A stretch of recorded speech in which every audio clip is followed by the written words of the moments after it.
Assalamualaikum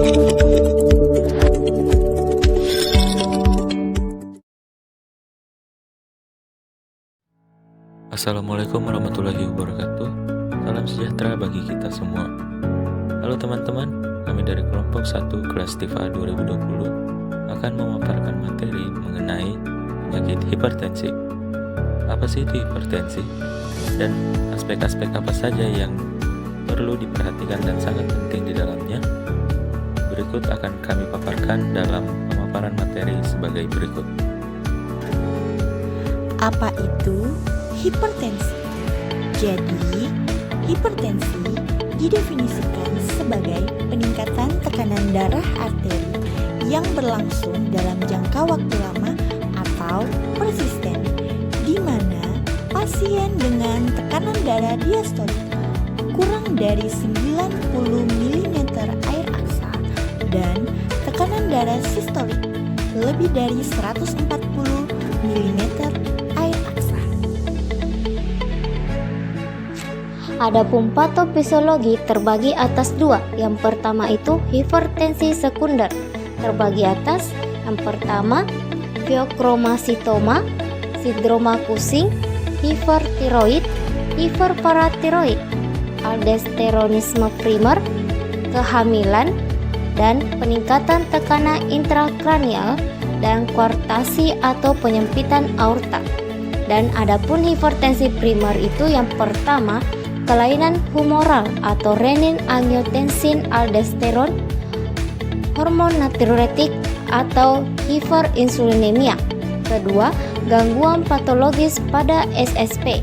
Ketiga, kelainan proses autoregulasi ginjal atau jaringan ekresi. Keempat, asupan natrium tinggi, peningkatan natriuretik. Kelima, peningkatan konsentrasi kalsium intraseluler. Dan terakhir, kekurangan dalam sintesis vasodilatasi di endotelium vaskular.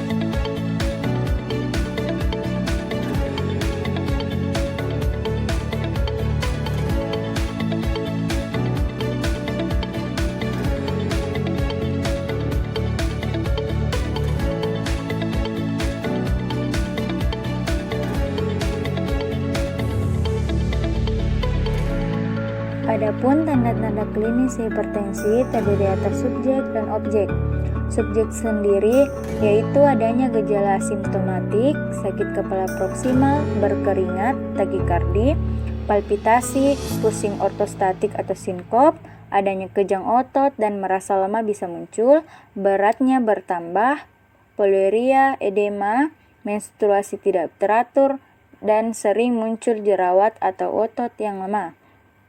Untuk objek sendiri meliputi pemeriksaan lab, pertama nitrogen urea darah atau BUN dan keratin serum, kedua panel lipid puasa, ketiga glukosa darah puasa, keempat serum kalium, dan kelima urinalisis. Selanjutnya terapi farmakologi. Terapi farmakologi terbagi atas 9 kelas. Yang pertama itu diuretics.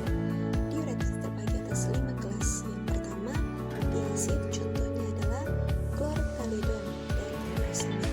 Kemudian ada loops, contohnya itu hidroklorид diazid. Kemudian potasium sparing, contohnya diazid dan metilkrenon. Kemudian ada aldosteron, contohnya itu spironolakton, dan antagonis, contohnya ambriton. Kemudian tergolongan kedua angiotensin converting enzyme inhibitors, contohnya itu piracetil, captopril, dan ramipril. Kemudian ada golongan ketiga angiotensin 2 receptor blockers, contohnya itu irbesartan, losartan, dan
adapun terapi non-farmakologi pada penyakit hipertensi, yang pertama ada mengurangi berat badan, kemudian ada diet DAS, di mana ini mengkonsumsi buah, kemudian sayuran dan susu rendah lemak.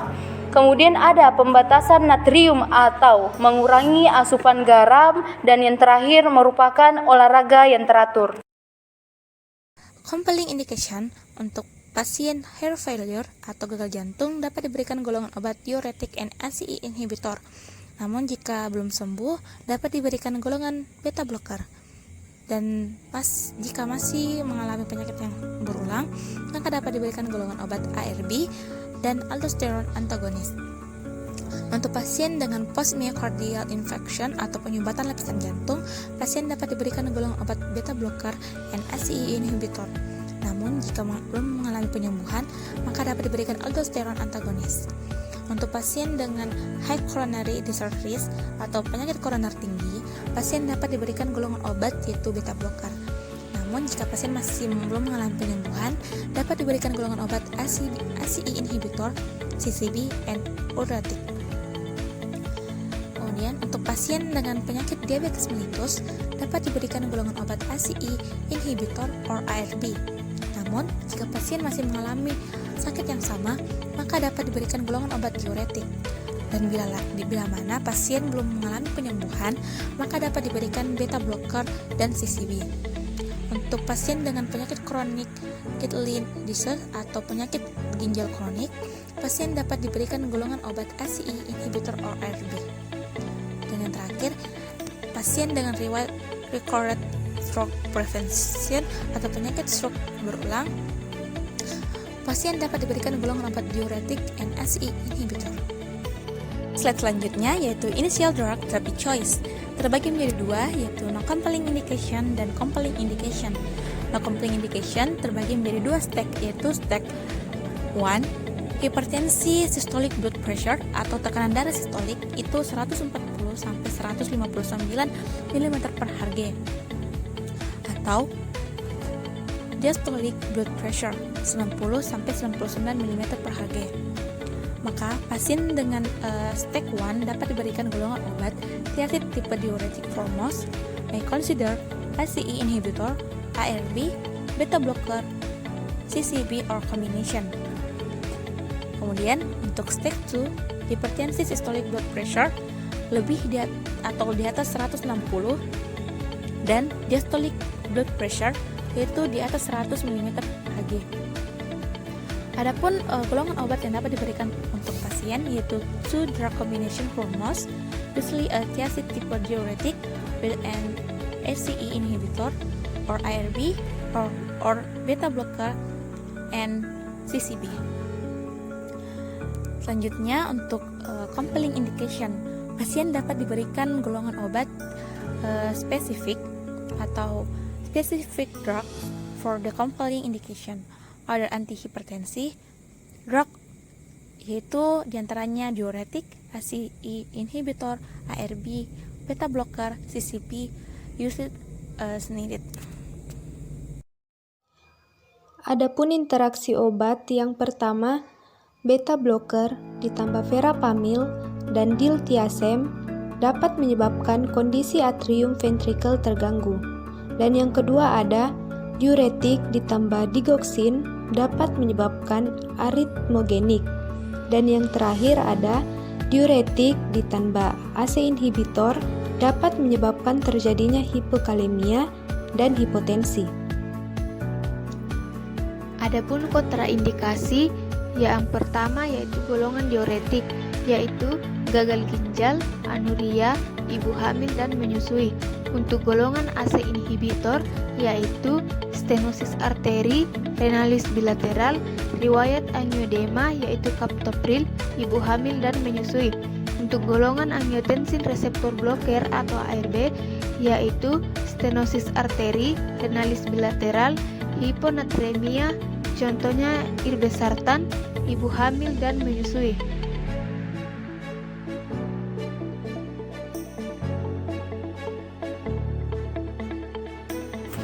Adapun pengobatan pada ibu hamil, yaitu preeklamsia.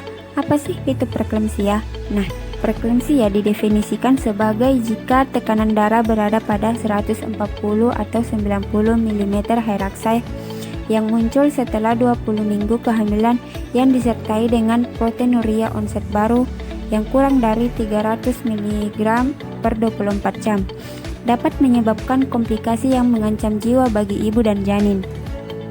Pada pengobatan definitif preeklamsia adalah persalinan dan diindikasikan jika tertunda atau eklamsia nyata, di mana preeklamsia dan kejang jika hadir. Jika tidak, manajemen terdiri dari membatasi aktivitas, tiram baring, dan menutupi pemantauan. Pembatasan garam atau tindakan lain yang mengurangi darah harus dihindari. Antihipertensi digunakan sebelum induksi persalinan jika tekanan darah berada pada kurang dari 105 atau 110 mm Hg dengan target tekanan darah berada pada 95 atau 105 mm Hg. Pada pengobatan intravena hidralazin paling sering digunakan atau intravena labetalol juga efektif. Hipertensi kronis didefinisikan sebagai peningkatan tekanan darah yang dicatat sebelumnya kehamilan dimulai. Metildopa dianggap sebagai obat pilihan karena pengalaman dengan penggunaannya, misalnya B-blocker, labetalol, CCB atau kalsium kanal blocker juga masuk akal alternatif. Nah, pada kontraindikasi, ACE inhibitor dan angiotensin receptor blocker atau ARB dikenal sebagai teratogen dan benar-benar dikontraindikasikan. Inhibitor renin langsung aliskirin juga harus tidak boleh digunakan pada kehamilan. Baik, adapun pengobatan pada anak-anak, hipertensi sekunder jauh lebih sering terjadi pada anak-anak daripada orang dewasa. Penyakit ginjal misalnya pyelonefritis, glomerulonefritis adalah yang paling umum penyebab hipertensi sekunder pada anak. Keratasi aorta juga dapat menyebabkan hipertensi sekunder. Manajemen medis atau bedah gangguan yang mendasari biasanya mengembalikan BP normal. Pengobatan non-farmakologis, terutama penurunan berat badan pada anak obesitas merupakan landasan terapi hipertensi primer. ACE inhibitor, angiotensin reseptor beta blocker, CCB, dan diuretik tipe thiazid adalah semua pilihan terapi obat yang dapat diterima. Nah, itulah pemaparan materi kelompok kami mengenai penyakit hipertensi. Jadi sekarang teman-teman sudah tahu ya mengenai apa sih itu hipertensi, tentang patofisiologinya, tentang tanda-tanda klinis yang ada, terapi farmakologi maupun non-farmakologinya, pengobatan terhadap ibu hamil dan anak-anak, serta algoritma yang ada pada penyakit hipertensi. Sekian dari kami, kurang dan lebihnya mohon dimaafkan. Wassalamualaikum warahmatullahi wabarakatuh. Dan jangan lupa like, share, dan subscribe ya teman-teman. Sampai jumpa di video-video berikutnya.